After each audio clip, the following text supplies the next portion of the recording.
পরশুরাম সিরিয়ালের আজকের পর্বে আমরা দেখতে পাই টোটিনির বাবা দীপালিকে সাফ জানিয়ে দেয় তার মেয়ে তার কাছে আজ থেকে মৃত।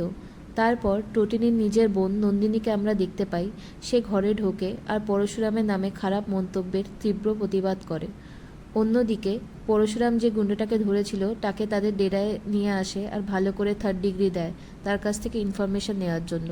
গুন্ডাটা জানায় তার নাম হলো বাব্বার, আসল নাম বব বরাট। এরপর পরশুরামের ফোনে একটা কল আসে যাতে তাকে জানানো হয় গঙ্গা নদীর কাছে একটা লোকেশনে আসতে। পরশুরাম পুরো টিম নিয়ে সেখানে পৌঁছয়। সেই মুহূর্তে পিকু কল করে পরশুরামকে জানায় আজ তাদেরকে টিউশন থেকে তার বাবার পিক আপ করার কথা ছিল। পরশুরাম তাদেরকে একটু অপেক্ষা করতে বলে আর জানায় যে সে কিছুক্ষণের মধ্যেই চলে আসবে। পরশুরাম এরপর একটি নৌকা যাত্রীকে শ্যুট করে যে কিনা জলে পড়ে যায়। এরপরে সে বাচ্চাদের কাছে আসে তাদেরকে পিক আপ করার জন্য। তখন বাচ্চারা তাদের বাবাকে জানায় যে তাদের মায়ের ফোনটা বন্ধ। যাই হোক, পরশুরাম বাচ্চাদের নিয়ে বাড়িতে আসে আর কিছুক্ষণ পর টোটিনিকে দেখতে পায়।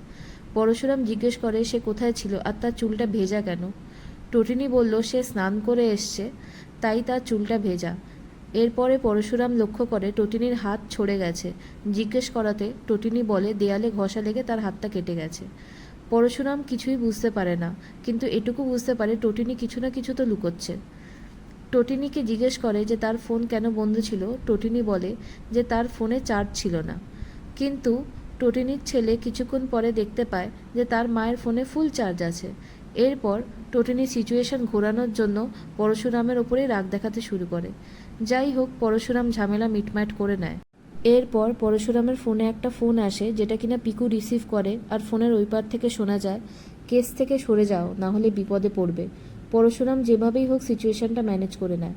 পরের পর্বে আমরা দেখতে পাবো টোটিনির আঙ্কেল সেই গুন্ডাটা মানে বব্বরের সাথে কোনো রকমভাবে কানেক্টেড, আর টোটিনির বাবা পরশুরামের পাঠানো দোলের তত্ত্ব মাটিতে ছুঁড়ে ফেলে দিল।